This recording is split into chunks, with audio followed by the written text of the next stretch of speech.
یسألونک عن الخمر والمیسر، سوال کرتے ہیں آپ سے خمر اور میسر کے بارے میں، کیونکہ یہ دو چیزیں ان کی سوسائٹی میں بہت عام تھی اور وہ دیکھ بھی رہے تھے کہ ان کے کچھ نقصان ہیں. تو ابھی تک چونکہ اسلام کا کوئی حکم نہیں آیا تھا تو انہوں نے سوال کر لیا صحابہ کرام نے کہ اسلام اس کے بارے میں کیا کہتا ہے، شراب اور جوئے کے بارے میں. یسألونک عن الخمر والمیسر. اب صحابہ کرام کے سوالات کو آپ دیکھیے، انشاءاللہ آگے بھی کچھ آئیں گے اور پھر ان کا ایک دفعہ سے جائزہ لیں گے کہ کیا کیا پوچھتے تھے وہ اور کیوں پوچھتے تھے. عمل کرنے کے لیے پوچھتے تھے، اللہ کے قریب ہونے کے لیے پوچھتے تھے. کوئی مشغلہ نہیں تھا ان کا کہ محض سوالوں پہ سوال کرتے جائیں اور مطلب صرف علم اکٹھا کرنا ہو اور عمل کی کوئی نیت نہ ہو. اور ہم تو ایسی بہت سی چیزیں جن کے بارے میں ہمیں شک ہوتا ہے ہم پوچھتے بھی نہیں، کیوں کہ اگر پتہ چل گیا تو پھر کرنی پڑ جائیں گی. تو یہ آپ سے خمر کے بارے میں پوچھتے کہ خلاف فطرت بھی ہے نا کہ انسان کی عقل ماری جائے. والمیسر اور جوئے کے بارے میں، تو یہ اس سوسائٹی کی دو بڑی خرابیاں تھیں. تو اس پر انہوں نے پوچھا کیونکہ ایمان جو ہے نا وہ دل جگا دیتا ہے انسان کا. جب دل جاگتا ہے آنکھیں انسان کی کھلتی ہیں تو پھر اس کو اچھے برے میں خود بھی فرق نظر آنے لگتا ہے. اس کے اپنے اندر بھی ایک کرائیٹیریا آ جاتا ہے کہ کیا ٹھیک اور کیا غلط. اب دیکھیے ابھی آپ نے اگرچہ پورا قرآن مجید نہیں بھی پڑھا لیکن اپنے روزمرہ زندگی میں آپ جب چل پھر رہے ہوتے ہیں، کام کر رہے ہوتے ہیں، تو آپ کے اپنے اندر ہی سوال اٹھتے ہیں اور پھر آپ خود سے خود بھی کچھ فیصلے کرنے لگتے ہیں کہ یہ چیز مجھے صحیح معلوم نہیں ہوتی. کون بتا رہا ہوتا ہے کہ یہ ٹھیک نہیں معلوم ہوتی؟ حالانکہ شرعی حکم نہیں بھی پتا کہ فطرت اندر کا وہ مسلم جس کو اللہ نے مسلمان ہی رکھا ہے، وہ الگ بات ہے کہ ہم اس کو چھپا دیتے ہیں. تو بہرحال ان کے ذہن میں سوال پیدا ہوا. اللہ تعالیٰ نے کیا فرمایا؟ قل فیہما اسم کبیر، کہہ دیجئے ان دونوں میں بہت بڑا گناہ ہے. ایک قرات میں کبیر کو کثیر بھی پڑھا گیا، بہت زیادہ. کہہ دیجئے ان دونوں میں بہت بڑا گناہ ہے. اچھا بہت سے لوگ یہ کہتے ہیں کہ قرآن میں نہیں لکھا ہوا کہ یا شراب حرام ہے. سوچئے کہ جس چیز کے بارے میں کہہ دیا جائے کہ اس کا گناہ بہت بڑا ہے، یہ کبیرہ گناہوں میں سے، تو وہ پھر ثواب کا کام ہے، وہ حلال ہے کرنا. کہہ دیجئے اس میں بہت بڑا گناہ ہے، اس کی سزا بہت سخت ہے، کیونکہ اسم وہ گناہ ہوتا ہے جس کے اوپر سزا ہوتی ہے. وَمَنَافِعُ لِلنَّاسِ، اور کچھ فائدے بھی ہیں ظاہری، وقتی، مادی، کیونکہ اس کا بزنس بہت ہوتا ہے. ہم نے دیکھو کہ جن لوگوں نے دکانوں میں شراب رکھی ہوئی ہے ان کی آمدنی ان سے زیادہ ہے جس میں وہ نہ ہو، تو مادی منفعت ہے اس میں، بزنس فلرش کرتا ہے اس کی وجہ سے. بعض لوگ یہ بھی پوچھتے ہیں کہ اچھا ہم نے جو کنوینئنٹ اسٹور ہے، گروسری اسٹور ہے، تو اس میں باقی تو سب حلال ہے لیکن اگر ہم ایک آئٹم ایسا رکھ لیں کیونکہ اس کی وجہ سے کسٹمر آتے ہیں تو پھر اور چیزیں بکتی ہیں، تو یہ وقتی فائدہ ہے. تو اللہ تعالیٰ نے اس وقتی فائدے کا ذکر بھی کر دیا. وَمَنَافِعُ لِلنَّاسِ، اور پھر یہ کہ چونکہ شراب پی جاتی ہے لذت کے لیے، نشے کے لیے، مستی کے لیے، تو پھر اس سے انسان کو ایک جو وقتی سرور حاصل ہوتا ہے وہ بھی اس کا مزہ ہے. اور اسی طرح جوئے کو تو میسر کہا بھی اس لیے گیا کہ اس میں کوئی محنت نہیں انسان کی لگتی، اور بغیر محنت کے بعض اوقات انسان ٹوٹی کوڑی کے ساتھ لاکھوں کا مالک بن کے آ جاتا ہے بغیر کسی محنت مشقت کے. اس کا بھی ایک نشہ ہوتا ہے.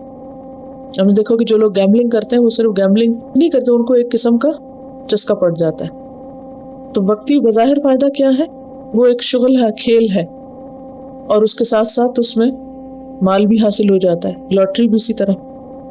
لیکن حقیقت یہ ہے کہ مسلمان صرف ظاہری فائدوں کو نہیں دیکھتا کسی چیز کے، وہ یہ یاد رکھتا ہے کہ وہ اسمہما اکبر من نفعہما، ان کا گناہ ان کے فائدے سے کہیں زیادہ ہے.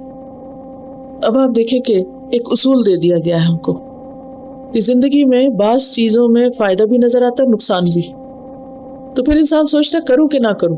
آپ ایک فکس میں ہوتے ہیں نا، کئی ڈیسیژن آپ کو زندگی میں لینے ہوتے ہیں. مثلا کہیں جانا ہے اور آپ سوچتے ہیں اگر میں جاؤں تو یہ فائدے ہیں لیکن ساتھ یہ نقصان بھی ہیں. اب آپ کیسے ڈیسیژن لیں؟ کبھی آپ کے ساتھ ایسا ہوا فیصلہ کرنا مشکل ہو رہا؟ اس کے لیے بہت بڑا سبق ہے یہاں پر. انسان ہمیشہ کمپیریزن کرے، لکھنا شروع کر دیا کرے کہ اگر میں یہ کام کر لوں، یہ فائدہ، یہ فائدہ، یہ فائدہ، یہ فائدہ، تو پھر آپ کو پریشانی تو نہیں، اس میں نقصان بھی. اچھا کون کون سا نقصان ہے؟ یہ نقصان ہے، ان دونوں کا آپ خود ہی کمپیئر کریں، خود ڈیسیژن لیں. اگر کسی کام کے کرنے میں فائدے زیادہ ہیں اور تھوڑے نقصان ہیں تو آپ کر لیں، لیکن اگر کسی کام کے کرنے میں نقصان زیادہ ہے اور فائدے ہیں مگر کم ہیں تو پھر آپ کیا کریں؟ اس کام کو نہ کریں.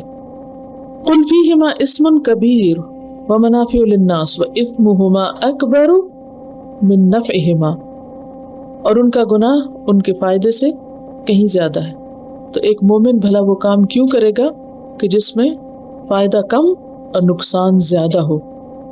اب اس میں بہت سی وضاحتیں ملتی ہیں کہ شراب کے کیا کیا نقصانات ہیں. کتابیں لکھی گئی ہیں اس میں، بہت سے آرٹیکلز، انٹرنیٹ پہ بہت کچھ ہے کہ انسان خود بھی جان سکتا ہے کہ اس میں کیا نقصان ہے. جس کی بھی فطرت سلیم ہے وہ کبھی بھی شراب کو اپروو نہیں کرے گا، خواہ وقتی طور پر اس سے کچھ نہ کچھ فائدہ بھی ہو. اور لوگ بہت سی دلیلیں بھی دیتے ہیں اس میں کہ آخر اس میں کیا برائی ہے. لیکن بات یہ ہے کہ کوئی بھی چیز جو انسان کی انسانیت کو نقصان دے اور اس کی جو عظمت ہے دیگر مخلوق پر اس کی عقل کی وجہ سے، تو اس کی عقل کو جو چیز نقصان دے اس کے لیے کسی بھی طرح فائدہ مند نہیں ہو سکتی. تو ایک شخص اگر شراب پی کر اس کی عقل ڈھانپی جاتی ہے اور پھر وہ بیہودہ گفتگو کرتا ہے جو اس کے درجے اور رتبے اور مرتبے سے گری ہوئی ہوتی ہے، تو اس میں اس کے لیے کیا فائدہ ہو سکتا ہے. پھر بسا اوقات انسان بے دردی سے مال لٹاتا ہے، اس کو اور چیزوں میں ضرورت ہے لیکن وہ صرف نشے کی خاطر کنگال ہوا چلا جا رہا ہے. بیوی بچے کھانے کو نہیں ان کو کچھ ملتا اور یہ اپنی صرف ضرورت انجوائمنٹ کے لیے اپنے اوپر ضرورت سے زائد خرچ کر رہا ہے. پھر اسی طرح یہ ہے کہ بسا اوقات نشے میں آ کر انسان کسی کی عزت، جان، مال، کسی بھی چیز کی پرواہ نہیں کرتا. اس کو یہ یاد نہیں رہتا کہ میرے سامنے کون ہے، میرا باپ ہے، یہ بیوی ہے، یہ کون ہے. کچھ بھی کر سکتا ہے. جس کی عقل حاضر نہیں وہ کسی بھی قسم کا غلط کام کر سکتا. حتیٰ کہ بعض اوقات لوگ خودکشی کر لیتے ہیں، بعض اوقات لوگ دوسروں کو کل کر دیتے ہیں، بعض اوقات اپنے ہی مال کو تباہ کر لیتے ہیں، آگ لگا دیتے ہیں. کئی ایسے قصے اور واقعات آپ نے بھی سنے ہوں گے. اسی طرح میسر یہ ہے کہ جوئے میں بھی نقصان ہے. اس میں سب سے بڑی بات یہ کہ ایک تو وقت کا ضیاع ہے، ایک بیکار کام ہے. دوسری بات یہ ہے یعنی جوئے کے نقصان میں کہ یا انسان جیتتا ہے یا ہارتا ہے. اب آپ کہیں گے جیتنے کا کتنا زیادہ فائدہ؟ ہاں بظاہر فائدہ ہے، لیکن جس کا مال انسان لوٹ کے لا رہا ہے اس کے دل میں کیا ہو جاتا ہے؟ نفرت، عداوت، بغض. اور اس بغض کا نتیجہ پھر کیا نکلتا ہے کہ بسا اوقات لوگ ان لوگوں کو مار ڈالتے ہیں جو ان سے جیت جائیں، ان سے حسد کیا جاتا ہے. اور نقصان کیا ہے کہ اگر انسان ہار گیا تو نقصان ہی نقصان ہے.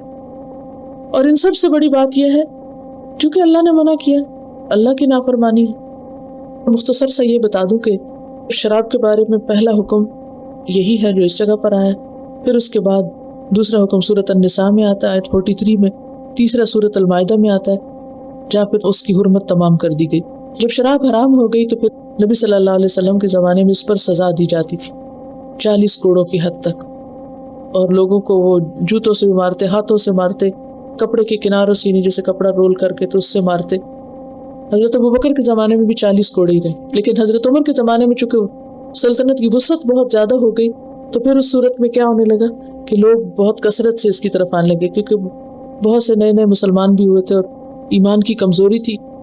نتیجہ یہ ہوا کہ آپ نے صحابہ کرام کے مشورے سے اس کی سزا 80 کوڑے کر دی، اور وہ مشورہ حضرت عبد الرحمن بن عوف نے دیا جسے باقی صحابہ کرام نے قبول کیا، اور حضرت عمر کے دور سے پھر اس کی سزا 80 کوڑے ہی ہے. وَيَسْأَلُونَكَ مَاذَا يُنْفِقُونَ، پھر صحابہ کا سوال ہے کہ اور کیا خرچ کریں. اس سے آپ دیکھیں کہ ان کا مزاج کیا تھا. مزاج تھا دینے والا، دوسروں کا خیر خواہ، اور خصوصاً جن کے پاس مال تھا. قُلِ الْعَفْوَ، کہہ دیجئے جو ضرورت سے زائد ہو. عفو کے کئی ایک معنی کہ جو آسانی سے خرچ کر سکو، جو تمہاری نیڈ سے ایکسٹرا ہو. اسی طرح عفو کا ایک معنی ہے جو چیز اچھی اور پاکیزہ ہو، جو کسی کو بغیر مانگے دیا جائے، یعنی کسی نے مانگا نہیں پھر بھی آپ دے رہے ہیں، جس کے دینے میں تکلیف نہ ہو، جسے دے کر آپ خود کنگال نہ ہو جائیں. ٹھیک ہے، یہ سب کچھ عفو میں آ جاتا ہے. اور عفو کا لفظی معنی کیا ہے؟ معاف کر دینا. کہ بسا اوقات آپ کو کسی پہ خرچ نہیں کرنا لیکن اس کا قصور معاف کرنا ہے، یہ بھی صدقہ ہے. کسی کی غلطی کو معاف کرنا بھی صدقہ ہے. تو بعض اوقات انسان صدقہ مال سے کرتا ہے، اور بعض اوقات اپنی عزت کا کرتا ہے، اور بعض اوقات اپنے جذبات کا کرتا ہے. كَذَلِكَ يُبَيِّنُ اللَّهُ لَكُمُ الْآيَاتِ، اسی طرح اللہ واضح کر دیتا، بیان کرتا ہے تمہارے لیے آیات کو، احکامات کو. لَعَلَّكُمْ تَتَفَكَّرُونَ، تاکہ تم غور و فکر کرو. یہ آیات اللہ نے کیوں واضح کی ہیں کہ تم غور و فکر کرو کس چیز